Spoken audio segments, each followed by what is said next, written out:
Well, okay, it's still raining out here today, so I decided to go ahead and try and fix this two spots on this guitar. We're going to start off here where I accidentally sanded through the veneer here, and it's starting to lift the veneer right in this area right here.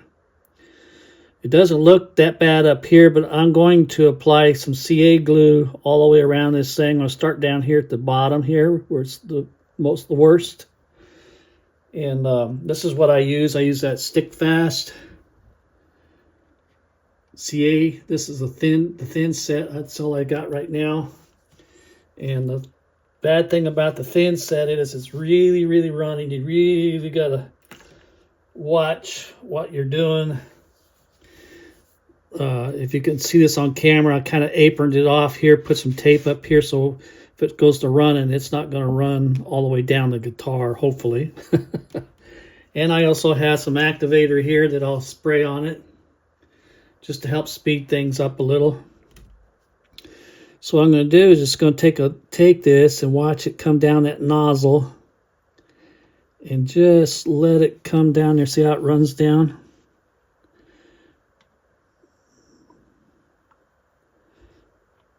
Try not to talk while I do this. There we go.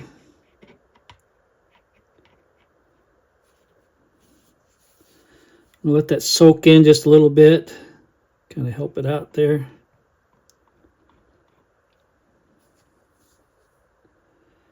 Let that soak for a second or two. And that'll get underneath the paint in there.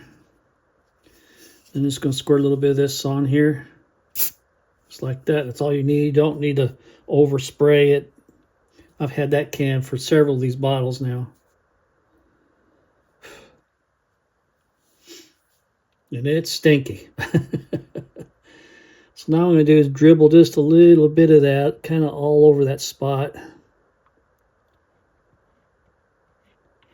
in hopes that we can... See, I put that hardener on there, that activator, and it's hardening right up, so. And what I'll do is sand this off, or sand it down smooth. And then that should be about it. We'll sand it smooth in a little while. And then when I can get back out to the shop, then we'll just layer primer on there and make it as smooth as the top here. In other words, make a veneer out of the paint.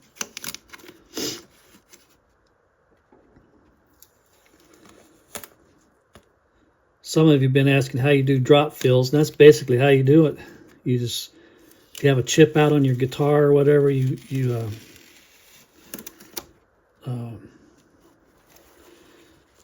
put a little CA glue on there and just let it build up with activator on it.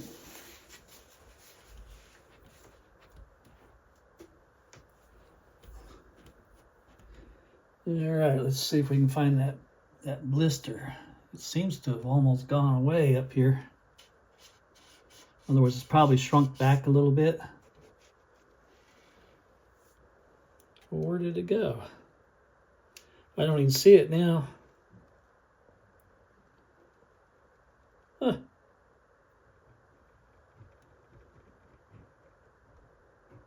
Must have re-glued itself or something. I don't see it at all now. I can see where it was at. It was right there. I don't know if it's on camera or not, but it was right up here. And it's not there now, so I'm not going to worry about it. Well, there is a little crack right there. I can see the crack now. So what I'll do is take some of this, kind of hold it there. What I might do is go ahead and spray that with some activator. Right on that spot there, if I can hit it. Wipe that off a little bit. I don't need that much on there. And take a tiny bit of that glue right on that crack.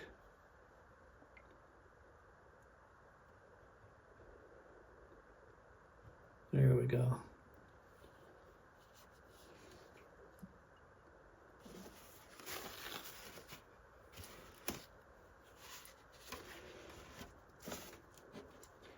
And I seen one other spot up here. I was gonna try an address too while I'm at it. See if I got you back in the camera here. Yeah. Where was it? Oh. It's kind of hard to see with the overhead light on. My eyes are real sensitive to light as it is.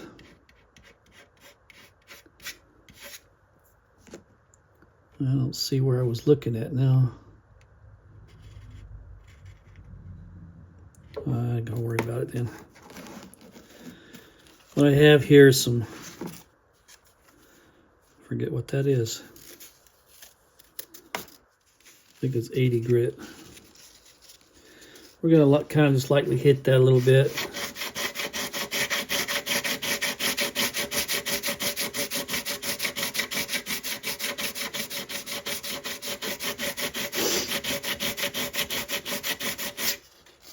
Now, if I happen to sand through right here, I ain't gonna worry too much about it because we're gonna re-primer it right here anyway.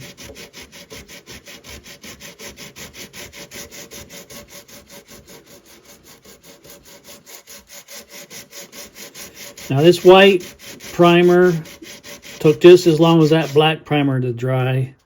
I don't care what the can says. It took a couple days for to get the tacky off of it. I think a lot of it's to do with because it's enamel.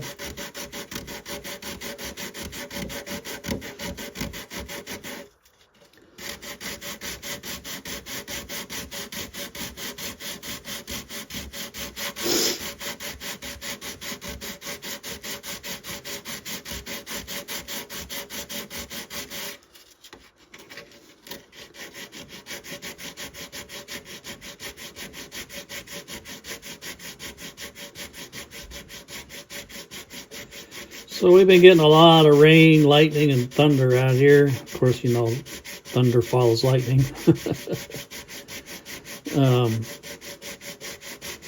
When that's going on, a lot of times we'll lose power out here where we're at. We live out in the country, so we're not a top priority when our lights go out. Although they charge us extra for living out here for electric.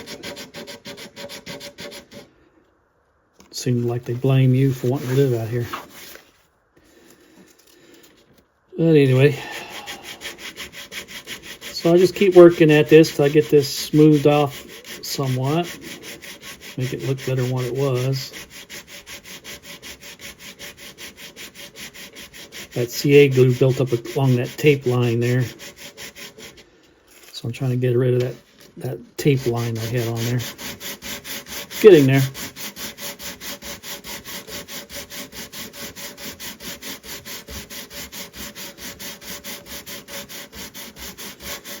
Well, in case I didn't say anything about this, I'm building this guitar basically for me, but I promised it to my granddaughter. She plays guitar. She's been a dancer since she was 2 years old, and I taught her how to play the guitar when she was, started teaching her, I think, when she was like 5 or 6. I don't remember now.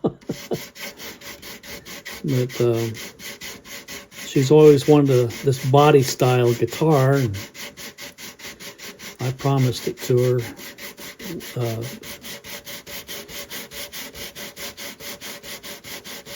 I told her she could have it after I pass away.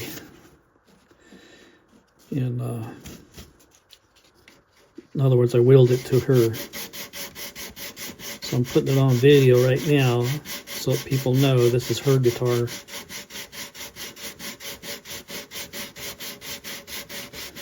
So I'm trying so one of the reasons why I'm trying so hard to get it to come out right.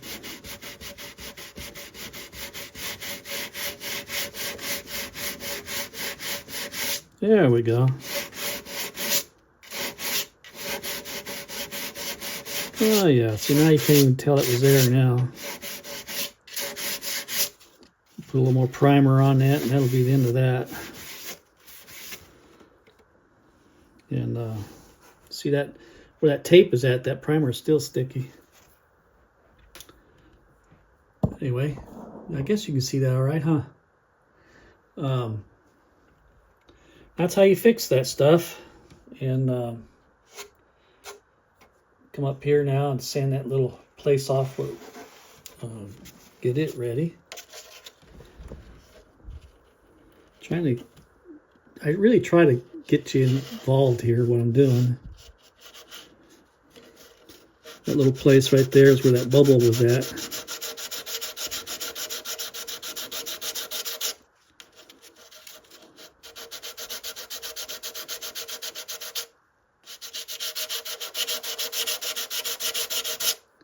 See, I'm already sanding through right there.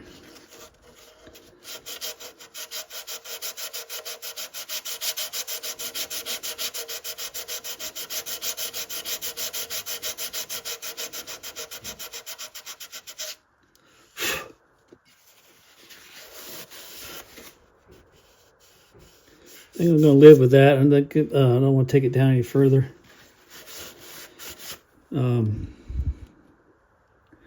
Once I primer over that, I don't think you'll be able to see it no more.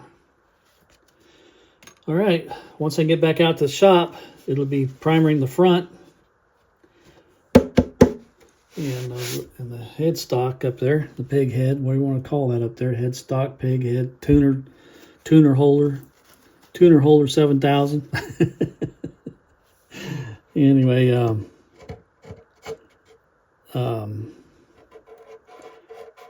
it's like my tape is trying to come up on me.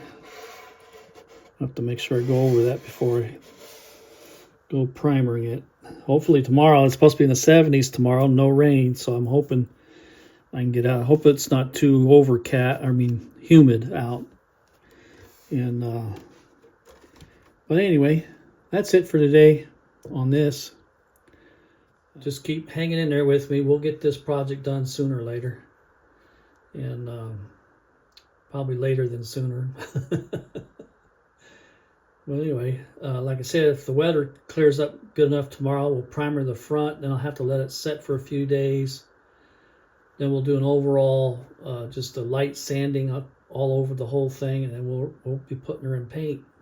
And then once it's in paint, I'm going to let it set for at least a week or two before I do anything else to it. It'll set. I may go ahead and pull the tape off the bindings before then, but after that, the guitar is going to set, because I learned a long time ago,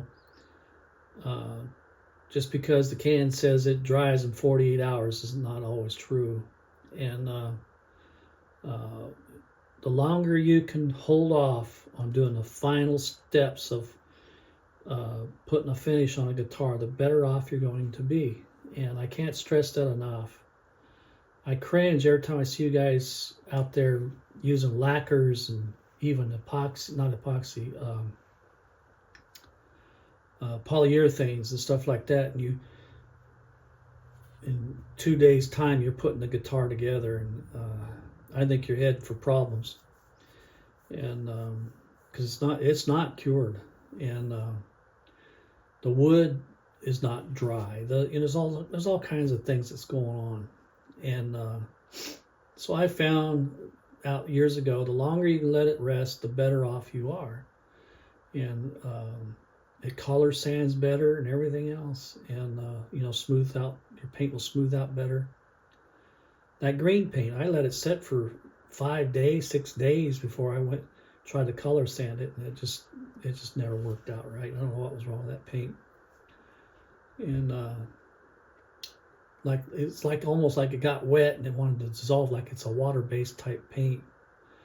And but anyway, all right, like I said, I've rambled on too long. Have to do some fancy editing here. All righty, I'll be talking at you. Bye now.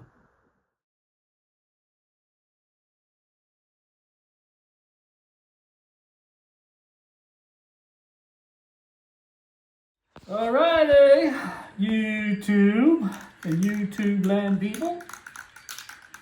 Here we go. We're going to put the last part of the primer on the top of this Jazz kit guitar now. I made my repairs last night, as you'll see that in the video.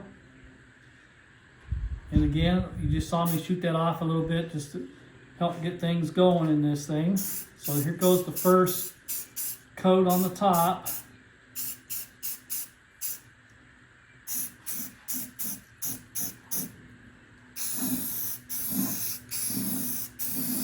And again, all I'm doing right now is just pretty much dusting it a little bit. I'm not really trying to cover anything.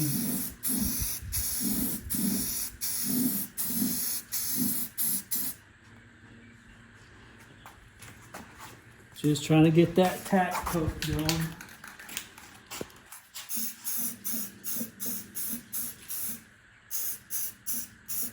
Go ahead and put a little bit on them spots that I repaired. Look at there, can you see it? Let that set for a moment.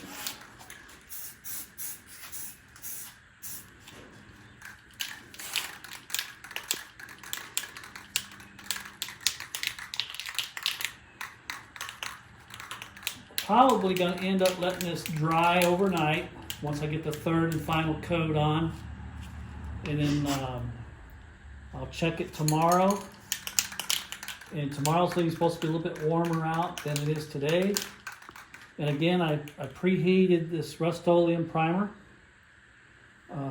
Just let it sit in some nice warm water in the house for a little while. That can is nice and warm. It just helps things spray better. Even in the summer months, sometimes I like to heat them up, get that chill knocked off of it.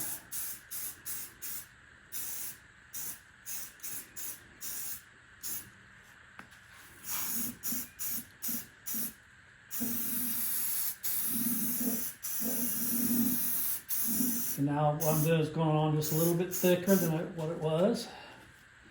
Hitting in spots again that I fixed as I go along here.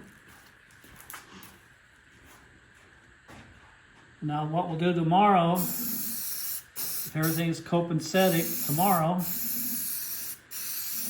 I'll do a light sanding on this. I won't be trying to sand it down to bare wood again.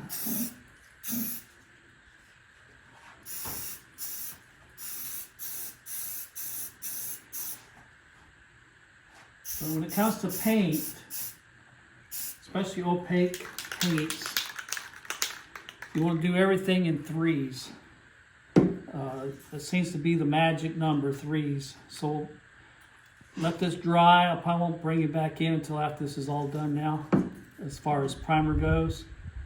And then I'll conclude the video I've been working on with this here.